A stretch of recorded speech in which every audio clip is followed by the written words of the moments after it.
Okay, we left off talking about Baroque Flanders on Monday. This is that area that's today Belgium, right? But we refer to as Flanders. And remember that in the 17th century, in the Baroque period, they were under the control of Spain politically, right? Up until 1648, give or take, right? There was an ongoing war between Flanders, Spanish Flanders, and their neighbors to the north, Holland, which was Protestant, right? So Flanders remains ardently Catholic, and as such, very much affected by the Counter-Reformation and their rules for what religious art ought to do and how it ought to do that, right? So Rubens is by far the most important painter in Baroque Flanders, living in the capital city of Antwerp, the wealthiest city in Flanders, a huge seaport. He had traveled to Italy for the better part of 10 years, perhaps in part to escape the war, right? We see many people from war-torn countries moving elsewhere to ply their trade in the 17th century. I guess we still do today. And comes back to Antwerp in 1609 because his mother is dying, and ends up staying there for the rest of his career, and we'll sort of trace the rest of that today. We were looking at these works as being very sort of high-pitched Baroque, right? Strong diagonals in the composition that make them more lively than if it were just horizontals and verticals, which tend to lock things into place. Choosing a moment in the story that's more filled with drama, the actual elevation of Christ's cross, where they're lifting it up and putting it into the post hole, rather than him just sort of hanging there inertly, for hours on end. It's filled with motion. It's filled with activity. It's filled with violence. It's filled with sound, right? All of these things are very, very Baroque. It's close to you. It's huge, right? It tries to engage you in every possible way. And at the end of class, we were talking about the fact that a lot of this engagement with the audience can be seen reflected in religious writings at the time, or of the general period, in particular the writings of Ignatius Loyola, who had written a manual for the faithful called The Spiritual Exercises, where he recommended that the prayerful person would try to imagine themselves actually occupying the space of their devotions, occupying the Mount of Calvary when Christ is crucified. And do that by trying to imagine all of the different sensory experiences you would have by engaging all of your senses: taste, smell, touch, sight, sound, right? And Rubens was actually known to have followed these instructions. He practiced the spiritual exercises, and we saw that Bernini did as well. And for each of them, it leads to, I think, an increased sense of drama in their works, and an increased kind of work that is sort of just surrounds you because it's trying to incorporate you into it, right? And we even see that Rubens has done this literally for himself by sticking himself in the picture with a self-portrait on the body of Longinus, the saint who, the centurion who pierced Christ's side with the lance and then was later given sight miraculously by the blood of Christ. Right? And so of all of the henchmen here who are tormenting Christ, this is the one that's going to convert. And that's who Rubens makes himself into, right? The blind who can see within the picture. So Rubens is we could argue, if we're going to say sort of who are the most important artists of the Baroque period. And a knee-jerk reaction would be Caravaggio. But Rubens we could argue is sort of right up there, for reasons that Caravaggio isn't. He traveled everywhere. We'll see today. He traveled lots of places. Your worksheet has him in France, right?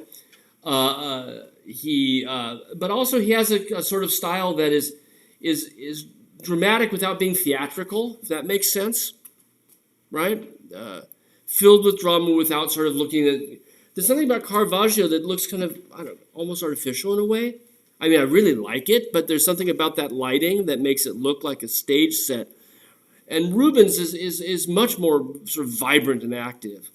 And even though he was only in Italy for 10 years at the beginning of the 17th century, what we find is this kind of high-pitched drama is what leads us to the Triumph of the Name of Jesus by Gaudi on that ceiling, where it sort of spills out with all of its drama, right? He's a huge impact on Baroque art. And with practicing the spiritual exercises and being very much engaged with trying to find the most dramatic scene possible for his works, Rubens is able to sort of almost anything he does, he will imbue with that same sort of high-pitched drama, regardless of the scene, right? Highly emotional, right? Highly engaging. And again, scale is an important issue. It's a huge picture, right? It's one of the biggest canvases in the entire museum downtown. It might even be the biggest canvas that they own. There might be some modern things that are larger now, right? But yeah, by Rubens' standards, it's kind of right in the middle of the pack. You know, he did smaller things, but he did a lot of things that were significantly larger. And the interesting thing about the size of this is he appears to have done this on spec. He appears to have just done this, painting this large without a buyer for it. Like he didn't have somebody who said, I want a picture of Daniel in the Lion's Den. It's not a commissioned work of art. Yet it's huge, right? Difficult to fit it. Well, it might fit on that. It's about the same size as the screen, right? Our entire screen. And we know that he didn't have a buyer for it because 2 years after he painted it, he traded it. He's trying to collect statues, Roman statues for his collection. And he meets this diplomat from England who comes to Antwerp in 1618, and he picks up correspondence with him, and he's going to trade him art for antiquities, right? He wants some statues, some heads and whatnot. And he offers him this, right? And he says, I painted it entirely by myself because he had this big shop with lots of assistants helping him. You know, he had a guy that painted dogs, for example. He said, this was entirely by me to try to make it worth more money, right? So we know he just kind of had it hanging around his studio for 2 years after he painted it because it was just an exercise for him, right? Now, we saw with the Raising of the Cross that he would love to put animals that engage with you. With the Raising of the Cross, we saw this horse on the right-hand side that sort of stares out with drool running out of its mouth and is, whinnying and bringing that sense of sound. And here, as Daniel's surrounded by the lions, we see that one of them has drawn a bead on us. He's looking directly out at us. It's about the only one in the picture that does. And all the rest of them are looking at each other, but one of them has seen you. And that's a kind of a Rubens trick, right? We see this a lot. He's breaking the fourth wall. And a lot of Baroque art does that. You know that term from theater, you break the fourth wall? Like it's when Ferris Bueller turns and talks to the camera, right? Or Kevin Spacey in House of Cards, right? In other words, I know I'm in a play, right? I'm going to break, and the fourth wall in theater talk is the fourth wall is the fact that you're watching something and they don't know you're watching them, right? And so you break the fourth wall by turning and saying something to someone, right? And we see this through a lot in cinema. You find it a lot in movies, and I think Ferris Bueller is probably the most famous sort of example, but things have happened since then, right? And Rubens is kind of doing that too because it seems as if it's aware you're here, right? It's not self-contained anymore. The fourth wall, which would make it self-contained, is gone. And the lion seems to be thinking, I'm hungry. You're tasty, right? And the story is, of course, that Daniel, Daniel has been, is the book of Daniel in the Old Testament. I was thinking for a second, like, what book is this from? And it dawned on me, it's the book of Daniel, right? The book of Daniel recounts the story of Daniel being held in captivity by the king of Persia, I think it was. And he refused to worship this king as the king's other followers did, because he worshipped, of course, the Hebrew God. And he also would prophesy, and he was sort of like showing up, grandstanding the prophets of the king. So he decided he was going to kill him, shut him up, right? And also for the sin, if you will, the crime of not worshiping the king. And so he decides he's going to chuck him into the lion's den, which is this pit full of hungry lions that he would starve specifically for this purpose, right? And they would throw them in there, they would cover up the opening with a big rock, and they'd eat him up, right? And this is obviously not the first time the king has done this. We've got bones in the foreground, right, of previous people. And Daniel's been chucked in there, and what happens is, of course, his faith preserves him, right? He prays to his God, which is the true God based on the story. And so when they come back 3 days later, to look at the bones and gleefully, right, they find he's still alive. And so Rubens has given us the moment in the story when Daniel's looking up out the hole, right? And they've just sort of opened it up again, and there he is. He's still alive, right? So it's his miraculous rescue. But if we take into account my detail on the right with this lion, right, you can see one of them's looking out the hole and thinking, well, I'm still hungry 3 days later, right? I haven't had food. And looking out the hole and saying, hey, you guys with the rock, looking pretty tasty. The other one's looking at us, saying the same thing, right? And of course, then it just makes you question whether or not you got enough faith to survive something like that, right? And Rubens loves, also making this idea that they're dangerous, right? You'll notice that he gives us this sort of back and forth between some of them that are pacified by Daniel's faith, right? And most of these are on the left, that one that's sort of sitting there with his arms crossed, right? And there's another one sleeping behind him, another one sleeping even more behind him and underneath him, right? And there's this amazing sensitivity to how animals behave, right? Pacified animals will lay all over each other, and his do as well. And so you have that group on the left, right? That's 1, 2, 3, 4, 5, 6 of them on the left that are pacified. Then you got these 4 on the right that aren't. Yeah? They are in that they're not going to eat Daniel, and his vulnerability is emphasized by the fact that he's so poorly dressed, right? And so you got those 2 that are up on top of the rock immediately adjacent to him, and obviously hungry. And then the 2 down there that are fighting over bones, right? That are circling. And Rubens puts them just right as close to us as he possibly can, right? And again, that proximity helps to amplify the sense of drama, right? In the sense of engagement. We think that Rubens probably had studied some lions from life. By this point, the Spanish royalty and their governors in the Low Countries, because the Spanish kings are back in Madrid, right, where Velázquez was, but they have local governors, and there is in fact a royal zoo in Antwerp by this time. And so we have drawings by Rubens as well. I should have brought one in. There's one in the National Gallery of lions that he drew from life, right?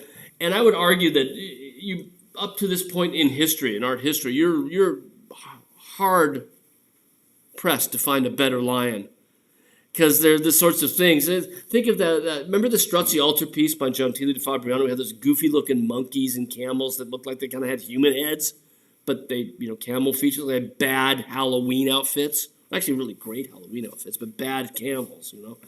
Well, Rubens gets it, right? He really is on top of what animals truly look like, and imbues them with this incredible sense of personality. Right. Now, Rubens had this extraordinary career outside of art. Remember, we were talking about the 80 Years' War, right? That split the United Provinces, which is Holland or the Netherlands, away from Spanish Netherlands, which is now Belgium, right? And they were once part of a unified territory, going back to Jan van Eyck's time, right? But with the 80 Years' War and the wars of religion at the time, they began to separate, right? And Holland declared independence from Spain, whereas Flanders did not, right? So this political map has it shaded the same color, as Spain, because Spain is in control of Rubens's country, right? This war between Spain and Holland led to wider wars throughout almost all of Europe. Because the wars were being fought on religious lines, other countries allied with one or the other, based usually on religious preferences, right? Also, maybe whether or not they like the Pope as a political leader or Spain, the Habsburg family. So France ends up allying with Holland, for example, right? Germany is under the Holy Roman Emperor, and they end up, even though a lot of it's going Protestant, they end up allying, because of their leadership, with Spain. And obviously Italy and Spain allies because of the Catholic Church, right? England allies with Holland because of their Protestantism, shared Protestantism, right? And this, again, this leads to what's known as the 30 Years' War, that's going on at exactly the same time as the 80 Years' War. Like the last 30 years of the 80 Years' War is called the 30 Years' War. The 17th century is a century of warfare, right? And it involves really all of Europe in a way that Europe wouldn't see again until Hitler, or maybe prior to that, right? World War I. So this, what it means, of course, is that, right, there's this split between sort of the allies of the Habsburgs and the Protestants, on the other hand. And there are numerous attempts by the leaders of the different countries to try to solve this problem, right? This political separation. And there are two different ways that they try to do this. One of them is obvious, diplomacy, right? Send diplomats over to try to settle, bargain, peace. Holbein's ambassadors 100 years earlier, right? That has nothing to do with the 80 Years' War. But ambassadors, we still do that, right? The other way, which we don't do so much anymore, is marriage, right? You got a kid, you got a son, marry him off to the daughter of the enemy, and you can maybe forge some peace that way. Or, somebody you want to be on your side, marriage diplomacy. Because marriages, especially aristocratic marriages, were usually for profit rather than for love, right? And I mean profit writ large, power, right, as well as money, okay? So during this time of diplomacy, the need for ongoing diplomacy, all the way to the final peace settlement in 1648, Rubens has a second career. He's a diplomat as well. He begins to work for Archduke Albert, who is the local leader in Flanders for Philip IV. Remember Philip IV, the Habsburg king? This is his local emissary, if you will, his local leader, Archduke Albert of Austria. And after he dies, about 1618, Rubens continues to work for his wife, Archduchess Isabella, right? And the two of them, over the next decade or so, 1620s into the early 1630s, send Rubens on multiple diplomatic missions. Now, why Rubens of all people? He's a painter, right? Can you imagine us, dispatching, I don't know, Matt and Groening from The Simpsons off to try to iron things out with Mexico over the whole issue of the wall? Not bloody likely, right? But Rubens, as it turns out, was extraordinarily well educated. He spoke something like 5 different languages, like fluently, right? And was apparently charming as can be. And then art can work very well diplomatically. Because if you send him off somewhere, say to France, right, he can not only try to barter peace, but then he can also make something for the leader on behalf of, the person who sent him, and that can also help to even out the waves, right, smooth things over, right. So your worksheet, right, worksheet number 9 covers this picture, which was done while Rubens was on a diplomatic mission to France, right? Painted for the Queen of France. And the subject matter of this, I think it was covered in the worksheet, but I want to go over it just really briefly again, not so much the subject matter, but the context of this, because it's so perfect for what we're talking about with the Baroque period and the problems with the 80s and 80 Years' War and the 30 Years' War. Marie de' Medici, you might know from her name, she's an Italian. Okay? She's the daughter of the Medici line, which goes back to Cosimo and Lorenzo, who we looked at, right? She's great or somewhere along there. Granddaughter of all of that. And she is married off to a French king, right? Doesn't speak a word of French. Again, that's not the point. The point is solidify allegiances. And since Italy is Catholic and France is leaning Protestant, this is a marriage of diplomacy. And in fact, it's not at all a marriage of love because Henry, her husband, didn't even show up to meet her when she got to France. So when she actually, behind this picture, one of the things that's behind this picture is the fact that as her boat comes rolling up, right, because Marseille is right on the Mediterranean. So she takes the boat from probably Pisa, because that's the port near Florence, up and to France. And she gets off the boat, and Henry's not even there, right? Henry IV.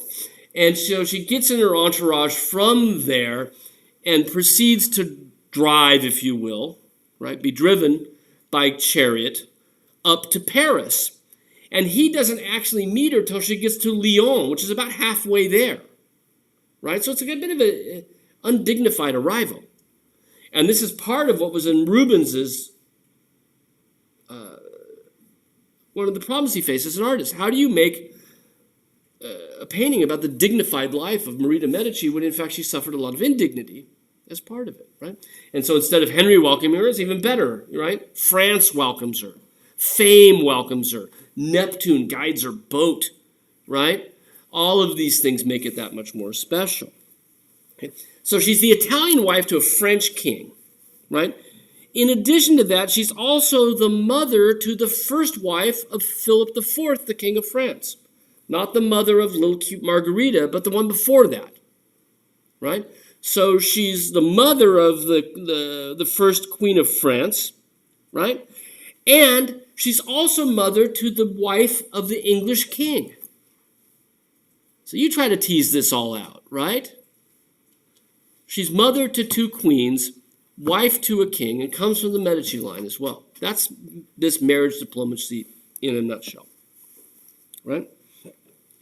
Now, Rubens's travels as a diplomat, he went everywhere, and this makes him as important as Caravaggio as someone who spreads a style. Because people see Rubens, talk to Rubens, he loves meeting artists when he travels, and he helps them sort of figure out their next steps, right?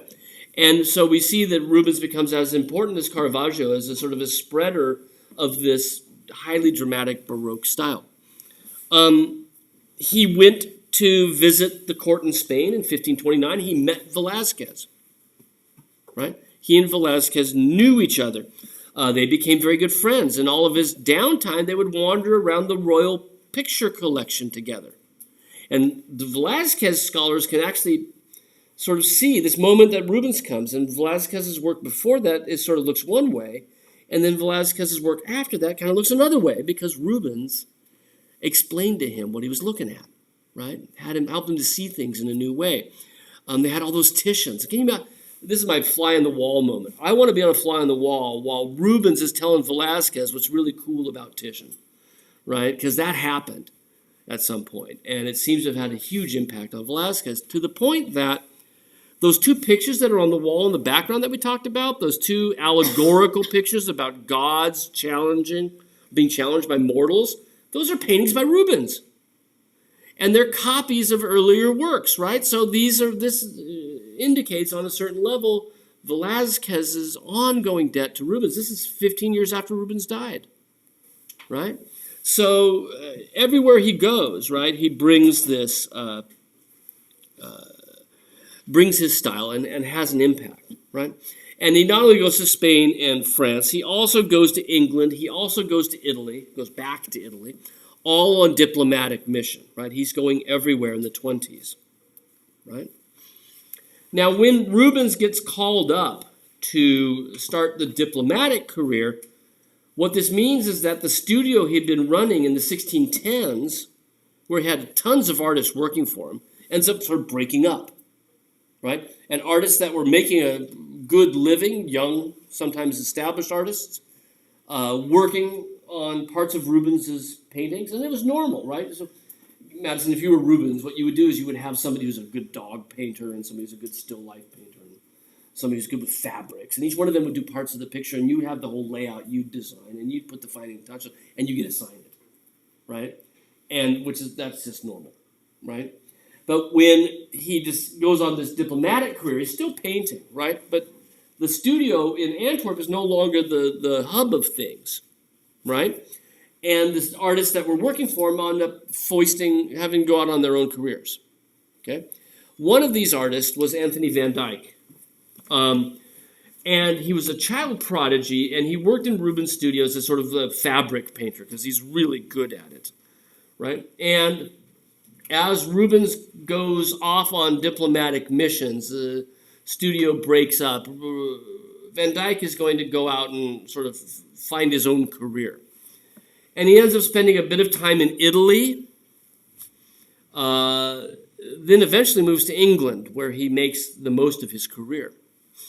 But this particular picture, lovely portrait of Isabella Brandt, terrific dress, right? The beautiful gold lame top, the velvet covering the wonderful red and gold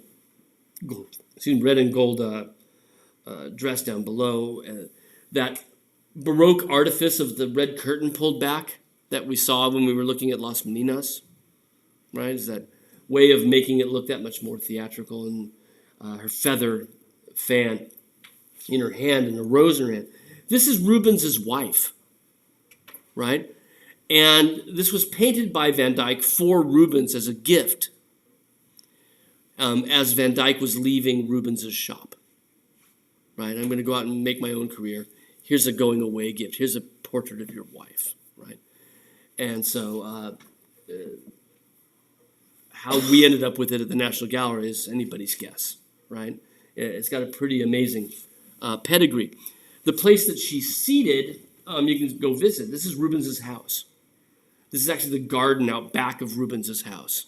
So that's his backyard, his patio, if you will. And there's this gate that Rubens himself helped design that leads to the garden out back, the classically designed garden out back. And this is shots from like the second floor of Rubens's house, right, which is a museum.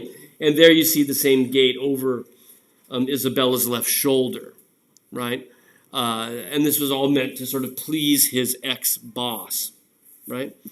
Van Dyck was a prodigy. At this point in his career, he's like 20 years old. He started painting and painting really good when he was like 14, like extraordinary works when he's only 14 years old. And part of that, I think, is studying under Rubens, right? So he's leaving Rubens' shop. He's going to go try and find himself a career independent from Rubens. And he spends some time working as a portraitist in Italy. He then decides to maybe move to England. It's kind of in his plans. There's not any really good tradition of English artists yet. The only really good English artists had been Holbein, the French ambassadors from 100 years earlier. Hadn't left a lot of followers behind. Van Dyck decides that might be a good place to sort of start my career. And so what he does to get the job, to try to get a job in England, is he paints this massive picture, now up in Baltimore.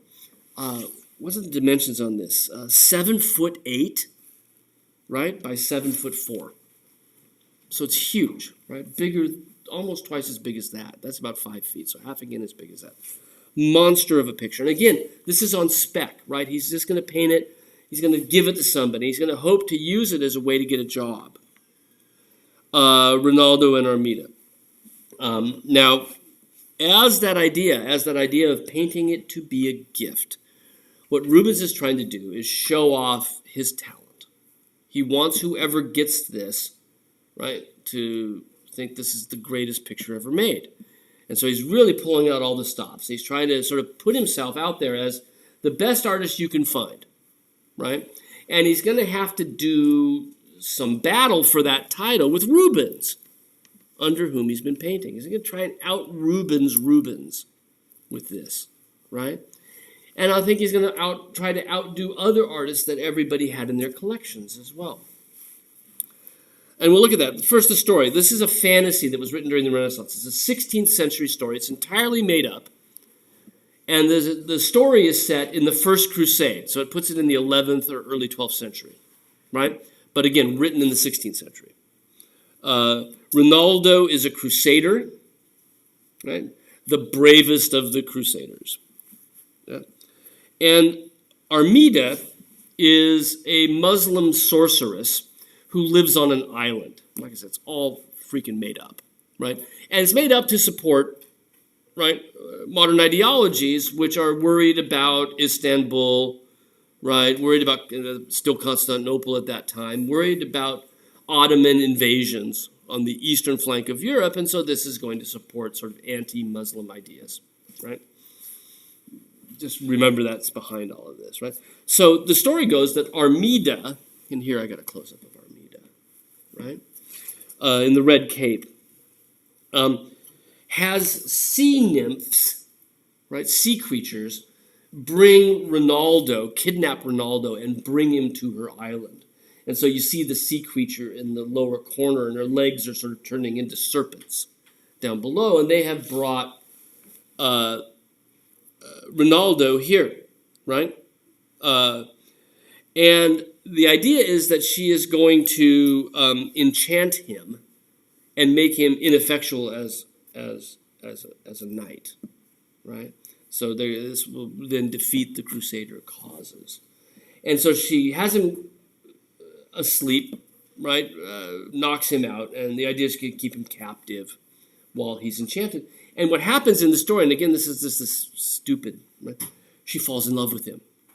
Because since he's the greatest crusading knight, that means he's also the most beautiful.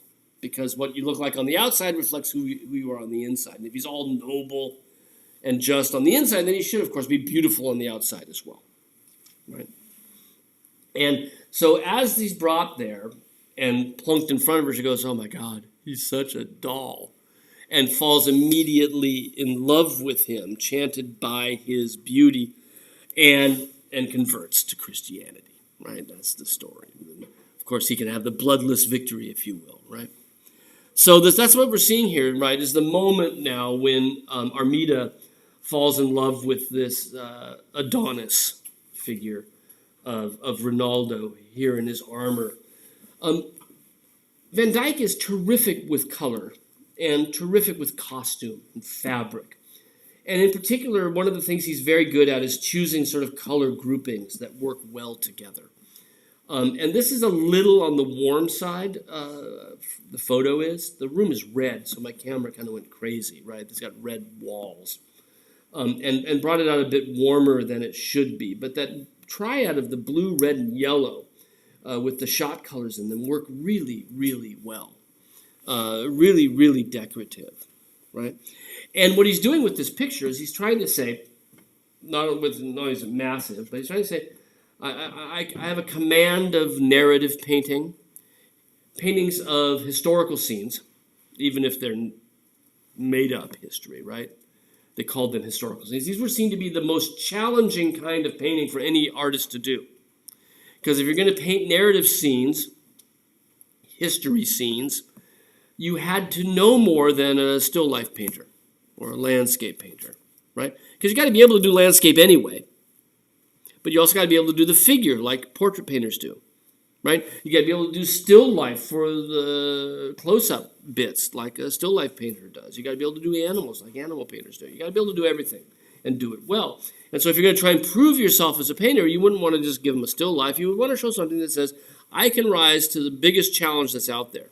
And in the 17th century, the biggest challenge that was out there was seen to be narrative pictures set in history. Right? And that's exactly what Van Dyck is doing. And he has it then sent by emissary to the King of England, Charles I, to try to lobby Charles to give him a job. And it works. Charles hires him on the basis of this picture, right? Now, on a certain level, like I said, he's trying to out-Rubens Rubens. He's trying to show that he can paint dramatic scenes as good as the best people out there. Rubens has already been to England. He's left pictures behind in England. He decorated part of Whitehall Chapel, right? The ceiling of Whitehall Chapel. So there are Rubens pictures to be seen in London. He's got to show that he's as good as Rubens is, even though Rubens is not on the market for a job.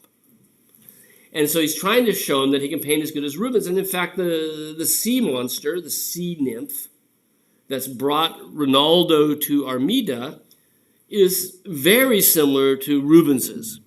And these were well known by copies being made in engravings, right? So he's doing Rubens as good as Rubens can do Rubens. And then I think on another level, he's also trying to be Titian. Remember when we looked at the Venetian Renaissance? This is one of the online makeup lectures. We talked about Titian from Venice, who had become the court painter to the to the Holy Roman Emperor, who was living in Spain, and had worked for numerous courts around the world, and had painted a series of paintings for the Duke of Ferrara.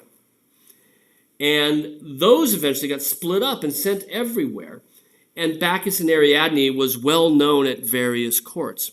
And you can see Armida's drapery and how she swoops in on the angle owes a certain debt to Titian as well. So what Van Dyck is doing is he's trying to say, I'm as good as the best living, and I'm also pretty much in league with the best from the last century as well, who wanted or had a job similar to the one that I want, right? I want to move to England and now become the court painter to Charles I. And it works, and he ends up being hired as Charles's court painter. And this very famous portrait of King Charles posing on the hunt is Van Dyck's major job was to paint portraits, portraits of the king and the rest of his family, right? And so this one you may have seen reproduced before. It's rather well known. It's in the Louvre today, over life size. We have a portrait of his wife down at the National Gallery, Henrietta Maria. That's the daughter of Marie de Medici, right? We just talked about a second ago, that Rubens had painted. Now she is married to King Charles, and Van Dyck paints her, right? So she's the French daughter, married to, I should say, Italo-French, right? Because she's from the Medici family. Her mother's Italian, her father's French. She's now married English. All signs of this war we've been talking about.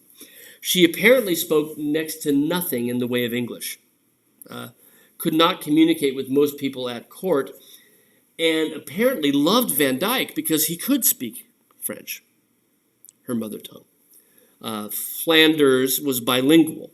To this day, they speak Dutch and French, right? And so Van Dyck was, and her became very, very close friends. She sat for him often. She liked having her portrait painted by Van Dyck because she liked the time that she had to spend with him in so doing. Sounds kind of like intrigue, doesn't it? But we're pretty sure Van Dyck was gay, right? He never married. At the end of his life, he retired to a home for confirmed bachelors, which in the 17th century kind of means you're not into female company, right? So there's nothing weird going on between them so far as we know, right? There's no proof of anything. So here's this over full-size portrait. It's really quite large, right? She's about 7 feet tall, just the figure, herself. And she's posing with one of her members of her court, this pet monkey, right? And Van Dyck captures her in this amazing blue costume. I'd read somewhere that it's what aristocrats thought was a peasant costume. Go figure, right? And that it came from a sort of a courtly a party celebration where you would try to pull the ribbons off of the dress, right? And that would just, anyway, it's 17th century court play, right? But he puts her outside, gives her a bit of architectural framework, and directly behind her shoulder is a potted orange tree. And that's kind of fascinating because, on one hand, Marie de Medici actually brought orange trees to England with her as a reminder of her legacy, both in France and Italy. But B, it's a symbol, on a certain level, of someone who doesn't belong in this environment. Oranges aren't really going to thrive in England. It's not sunny enough. It's not warm enough for oranges, right? They don't thrive here. We get them from Florida. And we're a whole lot sunnier and warmer than England is, right? So the potted orange tree behind her is this idea of a transplant, which is exactly what Henrietta Maria is. It's a transplant, right? But also part of her legacy. She brought these plants with her, right? Another of our Baroque court dwarves at her feet, Henry Hudson, with his pet monkey. And again, that idea that this period not particularly enlightened in how it treated people who were not the physical norm, right? She seemed to have treated him quite well, but the idea, again, of keeping somebody around to entertain you just because they're small is kind of creepy in itself. Again, the color scheme of that red of Hudson's robe against the blue of hers, and then that wonderful yellow fabric on the right that exists only for decoration, is that strength that Van Dyck has with paint and color. You'll notice if you look over at the yellow bit that there's her crown, right? And that she's not wearing it. It's a symbol of royalty, but it's off to the side. She's not dressed like a queen. She's dressed like an aristocrat. She's dressed like a gentlewoman, right? A woman of class. A woman of some status, but not royal status. Because royalty means that you're a royal because your parents were royal.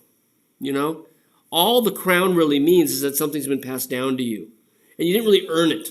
You know what I mean? You got it because of when you were born. You only got it because you were born before the next one. Right? So there's no great merit in a crown. You know, politically speaking, philosophically speaking. There's no great merit in a crown. And hers is then put off to the side because that's not why she's queen. Why is she queen? Because she's cultured. Because she's beautiful. Right? Because she's got some class. Right? She deserves to be queen. It's not just been given to her. This is part of political philosophy in the 17th century. People trying to justify, what does monarchy mean? Why should people be monarchs? Why should the people like us, we're not in a monarchy anymore, but why should people under a monarch agree to allow a monarch to rule? And it's not about the blood, it's about the character, right?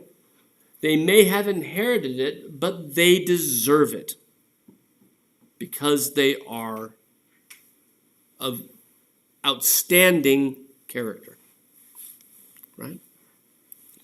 And this becomes a hallmark of portraits under Charles I, is that they don't appear as monarchs. They appear as cultured aristocrats, right? Charles believed in absolute monarchy, right? The idea of absolute monarchy. But he also believed, as part of the social contract, that the rest of England should agree to this contract because he deserved it for being a gentleman. So when he wants Van Dyck to paint him, he's not going to put himself on a throne with a crown, royal ermine fur robes, right? He's going to make him as a cultured gentleman out on a hunt. Having stepped off, the horse is bowing to him, right? His servants are behind him, but he's a gentleman, right? Just as Queen Henrietta is presented as an aristocrat as well. Right? So that fits with the political philosophy. His belief, of course, in absolute monarchy is going to get him in trouble. He's beheaded in 1640, right? It's part of the English Civil War. But at this point in his career, he's riding high, so to speak. Right? Now, again, this is all taking place during the 80 Years' War, right? And we got a close-up map now of the Low Countries, which was during the time of Jan van Eyck, right? The Low Countries was one region. It was ruled by the Dukes of Burgundy, right? And in the end of the 15th century, sort of generation after Jan van Eyck, generation after Roger van der Weyden, that ruling family, the Dukes of Burgundy, remember the Philips, right? They married into the Habsburg family, right? And eventually, because the Habsburgs had their roots in Spain, the kings of this region, the rulers of this region will move to Spain, right? And that leads to the civil war that we talked about on Monday between the Spanish Netherlands and the newly independent United Provinces of the Netherlands, which we call Holland, right? So there's a war going on through the early part of the 17th century and all the way until 1648. There's war between these two regions. And the border, the front, if you will, is sort of shifting ever southward. Flanders is losing more and more of its territory. Early on, the war was fought up near Amsterdam, right, here on the map. And as the 17th century moves on, the border begins to settle to where it kind of is today, right? Just north of Antwerp is here, right? Just north of Antwerp is the border between Holland and Belgium today. So on the right, we have a nice naval encounter, right, to underscore this idea that war is going on. And we're going to shift our focus away from Spanish Flanders and begin to look at Holland, what's going on in the Baroque period in Holland. And what we're going to see when we look at Holland is something on the outset that's very different in society than the rest of Baroque world that we've looked at so far. We've looked at Italy, Spain, and Flanders, all three of which are very, very Catholic. But remember that the 80 Years' War is a war of religion, and Holland is Protestant. Right? In addition to that, Holland is an elective government. Right? There's what's called the stateholder. Right? And part of their rebellion was a rebellion against monarchy as well. And so what that means is when we look at Dutch art, right? Holland, the Dutch. When we look at Dutch Baroque art, we won't have any pictures of saints because Protestants don't do saints. Images of the Virgin Mary, right? Bye-bye. You might see some narrative images of the infancy of Christ, but, an icon of the Virgin Mary and the Madonna and Child sort of image, you're not going to see that because they don't do that, right? Their churches are not decorated with pictures. Protestants don't go in for that sort of thing. Right? The art market is drastically different. How much art have we seen that was either commissioned by the church or by royalty? And in Holland, we don't have either of them as drivers of the art market. Right? So Dutch Baroque art is going to have some peculiarities.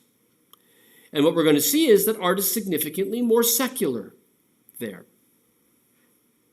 Right?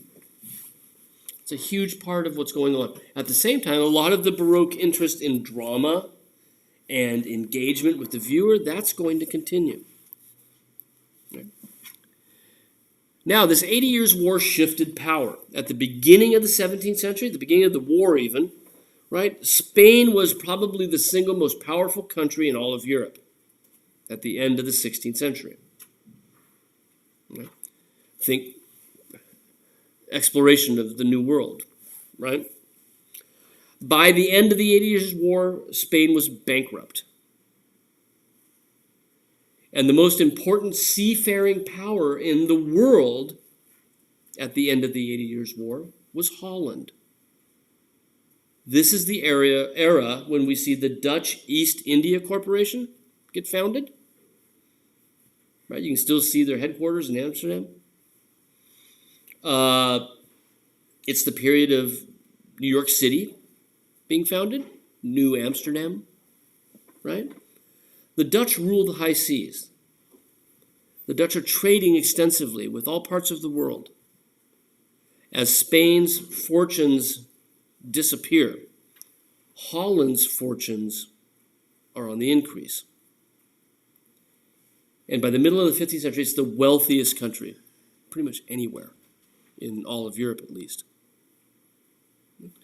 And that wealth is an important part of the art market. Because Holland was so wealthy, and that wealth was everywhere, upper middle class wealth, right? People have money, they can afford paintings. And what we find when we look at Holland is that while there's no commissions coming from a king, and there's fewer commissions coming from churches, there's some but very few by comparison, what we have are works of art being bought by everybody. Right? Visitors to Holland are amazed at how many pictures they see in normal people's houses. People love pictures, and they're buying them right, left, and center. There are hundreds and hundreds of artists on every city's roster. Right? And they are trying to make a living. Many of them hold down separate jobs, kind of like today, right? But many of them also try to specialize. Try to make a particular kind of painting so that you can corner a part of the market. Because works of art are being bought after they're made, right? They're not being commissioned up front.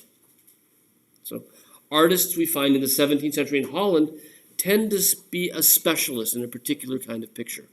And that's, again, because the church isn't throwing out commissions right, left, and center. Right? So the first artist we'll look at is a portrait specialist. All he does is portraits. And they're not portraits of kings. They're portraits of middle-class people. Sometimes upper middle-class people.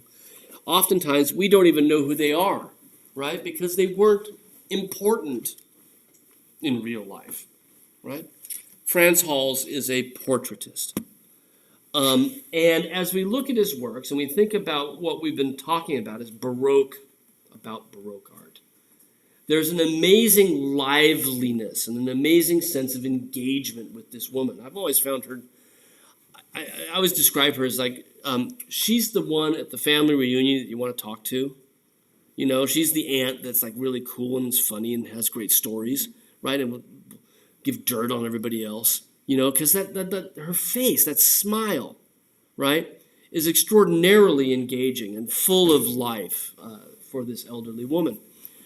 He also makes it engaging and lively by the way that he paints and the pose.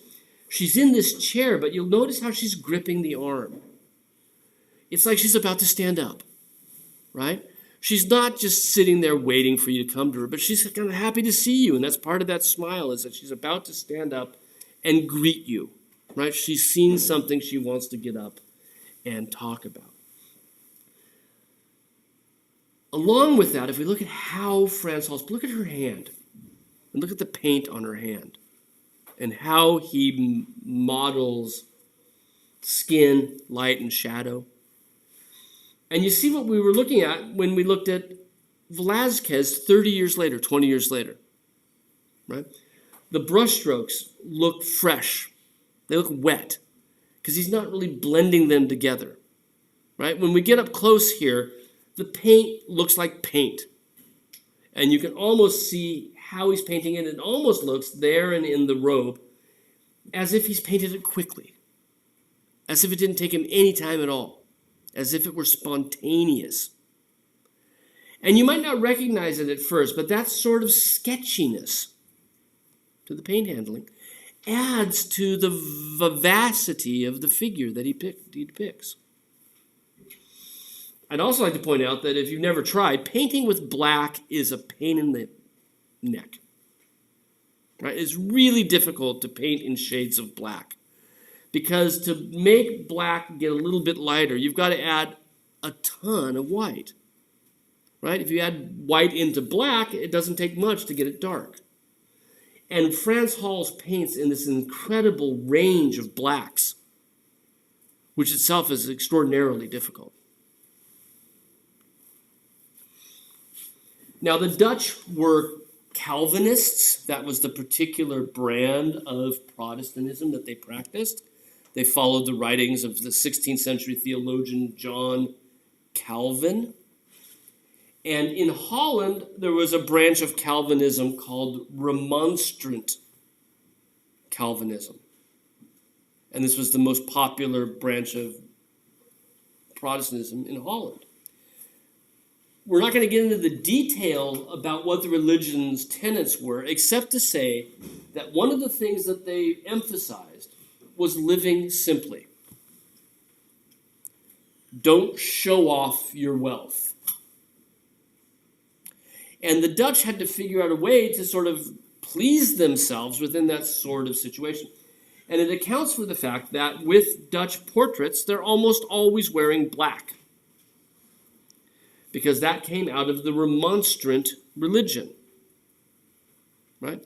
Not ostentatious, right? Not colorful like the Italians or the Flemish, right? But simple black. Within this, there was some room, right? You could embroider it, and Frans Hals captures that embroidery falling in and out of the shadows of the front of her robe. And of course, there was no problem with a lace collar, right? Those Dutch lace collars. And that's the place where they really pull out the stops for ostentation, right? And simple problem for an artist: how do you render something complex in perspective in 3 dimensions? This is an extraordinarily complicated piece of fabric, right? With those folding S's of starched fabric that have been sewn together, and how the light falls through them differently. And he's captured that very, very well. It's extraordinary. It's probably something that she owned, and probably when she commissioned it from him, she said, we got to get my lace collar right. Maybe even loaned it to him for a while to sit in the studio and work with, because who wants to sit there long enough for Hals to get that right? Yeah. But again, very vivacious, right? This is his hallmark with portraitures. He paints pictures that are incredibly engaging. The figures in them seem engaging.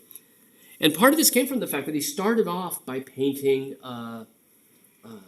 genre scenes. Images that aren't portraits so much as they are character studies.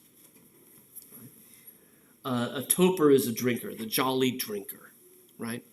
In Amsterdam. And gosh, it's so Baroque in so many ways. He's addressing you directly. It breaks down the fourth wall. It's not self-contained. Neither is our elderly woman. He brings that from the genre scene to this. He wants you to join in. He wants you to participate. He's saying, here I am. Come have a drink. Hey, look, I'll give you mine, right? I can go get another one, but it's time for you to join us and have a drink. And he's sort of happy and surprised to see you, right? It's that sense of action and spontaneity that is typical for Frans Hals. And again, really loosely painted, sketchy in the way that he actually realizes, say, the cup in his hand or even the hand. The lace here also incredibly sketchy. When we look at it, it's probably because, again, it's not a portrait, right? It's not someone's article of clothing that he wants us to see. So Hals gives us these wonderful images of people that are vibrant and engaging. Some of them are genre scenes, but his bread and butter, right? His specialty was portrait painting. And there's a very thin line that separates them, right? This certainly meant just to appeal to our senses, right? He also was very important in developing group portraiture. In fact, he did more of these than any other kind of portrait, or group portraits. And in this case, we've got a militia guild, the Militia Company of St. George. Now,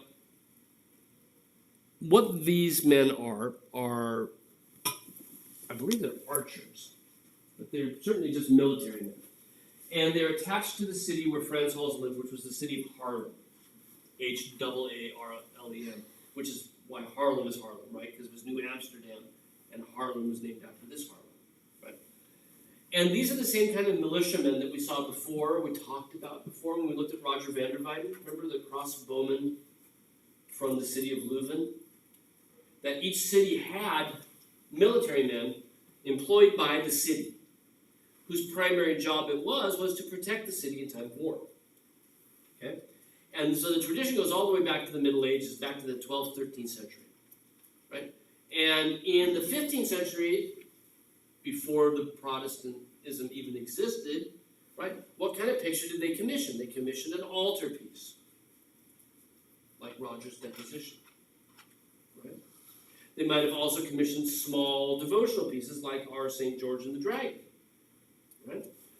Now, later, in a period when religious pictures like those, and saints and whatnot, aren't really in the picture anymore, they keep the name St. George, even though they're Protestant, just out of legacy. Okay? But when they go to commission a picture, what they commission a picture of instead of an altarpiece, because they don't do altarpieces, right? Instead of a private devotional work, because they're not doing that either, they commission a group portrait. And all the men here are life-sized, right?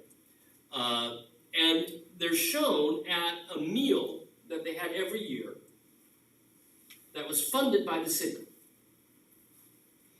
And at this meal, they would elect the new officers. They had like 3-year terms, right? So this was a meal to sort of take care of business. But mostly it was just sort of eat and drink at the city's expense, which is pretty fantastic, right? And by 1627, they had a lot more time to eat and drink. Because like I mentioned before, the front, the major battle, is not taking place anywhere near Haarlem anymore. It's moved significantly south.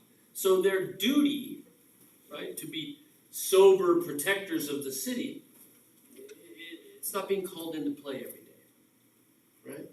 So they have lower, and so what they end up doing with the picture is commemorating, more or less what they do best anymore: eat and drink, right? And Franz Hals gives this exactly the same sort of casual nature, right?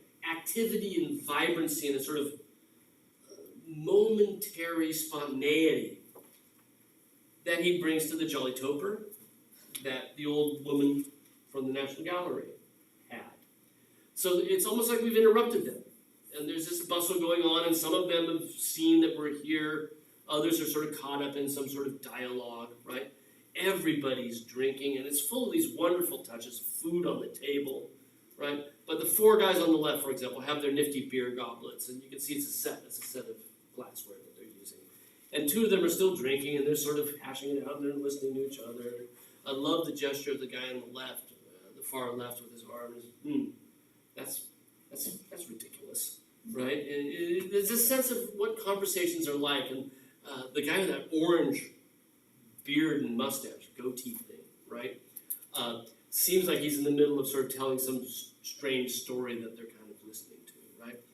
And then on the right-hand side, we see more people in the middle, and they're engaged. And then finally over here, some people that, hey, you're here, right? And I love this guy right here, because he's like, servant boy, have you noticed that my glass is empty? Right? Time for more beer. And he's, you should be bringing it to me, right? It's this incredibly casual and fun image of, and what, they're eating oysters too, right? on the table behind them, the guy reaching over, squeezing a lemon right onto the oysters. Smell and taste and touch, right, are entering back into it. Again, the painting style, the way he lays paint down is so spontaneous. Look at the lower part of that blue robe. And at a certain point, it's almost as if it's just a couple slashes of paint, right, to make that work. Each of the figures wears a sash of a different color. There are 3 different colors. There's orange and blue and white, right?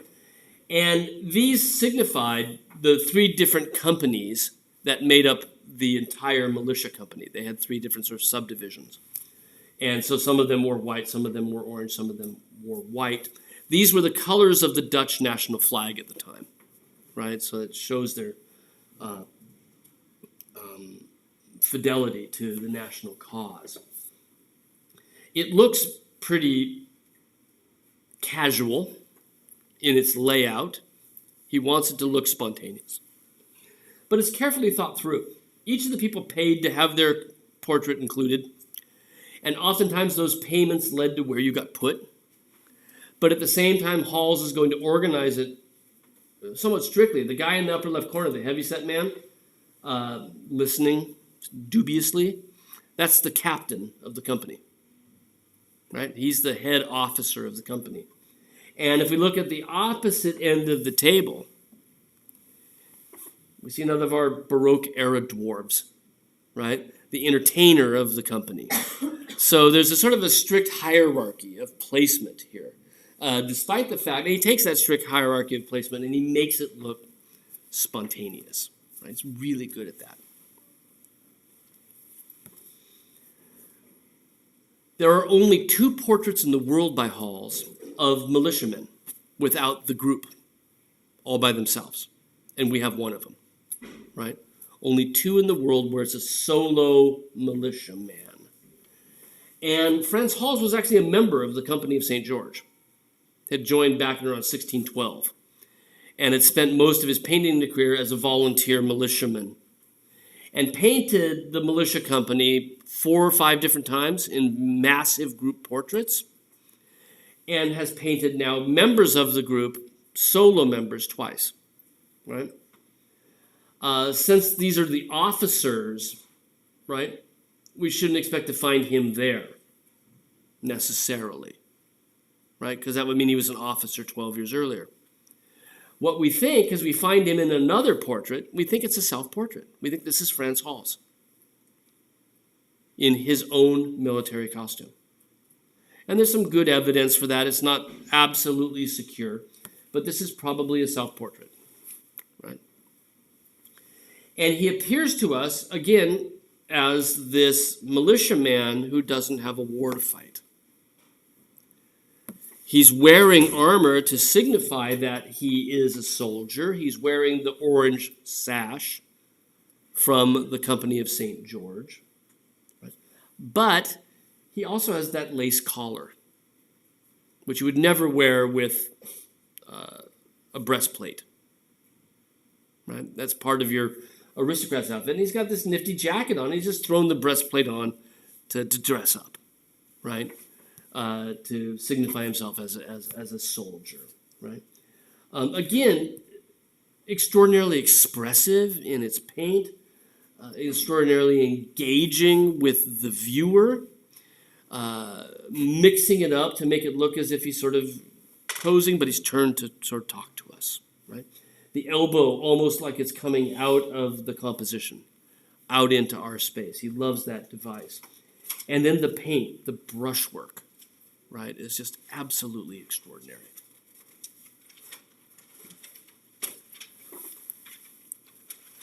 Another painter in the city of Haarlem who seems to have worked alongside Hals, we used to think that she was his pupil, but there's no proof for that, is Judith Leister. And she too was a specialist, but her primary specialty were the kind of scenes that we see her painting. Scenes of music makers, boisterous genre scenes of people making music. And here we see her in the act of painting one of them. across town, DC that is, at the Women's Museum, another painting by Leicester where we see the kind of painting she usually does, right? Music making scenes that ask you to engage with them. This is what Caravaggio had done, what Orazio Gentileschi had done, right? Images that engage our senses, images that ask us to participate. That's what Leicester is painting. And her portrait, her self-portrait, which I just adore, right? She's in the midst of painting one of these, and she stopped because you've come into the room, right? And just like Frans Hals's picture, she turns to look at you, and she's willing to stop work because you're special, right? And she's happy to see her. Her lips are parted, we can see her teeth. She holds her brush, but she's going to stop for a second and chat because we're important. Frans Hal's old woman. Stop reading my Bible for a second, right? Her little Bible in her hand to talk to us. And she's painting this figure who also looks like he's almost like he's looking at us and he's laughing, right? As he plays his violin. And she's laughing as she looks at us. In the concert picture, she's there, right? That's her in the middle. And she's singing as these guys are playing the music. It's all engaging, and they're boisterously fun pictures, right? And I think there's this kind of, with her self-portrait, there's a couple interesting things that she's doing there. One is, of course, he's got a violin and the bow that makes it sing, right? And he's touching it lightly with the bow. And the way he holds the bow, look at the finger placement on the bow in the picture within the picture on the right, right? Now look at her fingers as she holds the paintbrush. She's holding it as if it were a violin bow, and she's drawing a connection between the person who makes art, visual art, and the person who makes musical art. Right? All of this is part of the same thing. Right? And she wants us to enjoy it every bit as much as she does. Like Frans Hals, who was the dominant force, you can see she also has this sketchy brushwork that we see everywhere. And I wish I had a better detail, but you get in close on this, right? And the paint that's on the palette has just been squeezed out of the tube right onto the surface of the canvas.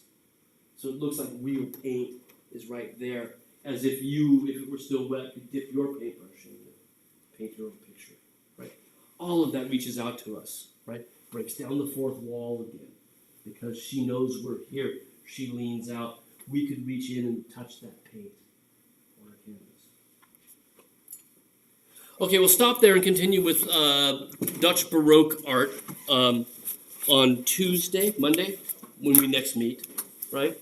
There's a lot to cover in Holland in the 17th century because of these specialists. We got to get through Rembrandt as well, part of the same period. But we should be able to make through that and continue moving forward on Tuesday, right? Do we have any due dates coming up? Worksheets, right? And I'm gonna the last worksheet worksheet number 10 is on Rembrandt, and so I'll be getting that up and ready over the weekend as well, and sort of slotting in its due date around the other stuff that's coming up. Okay?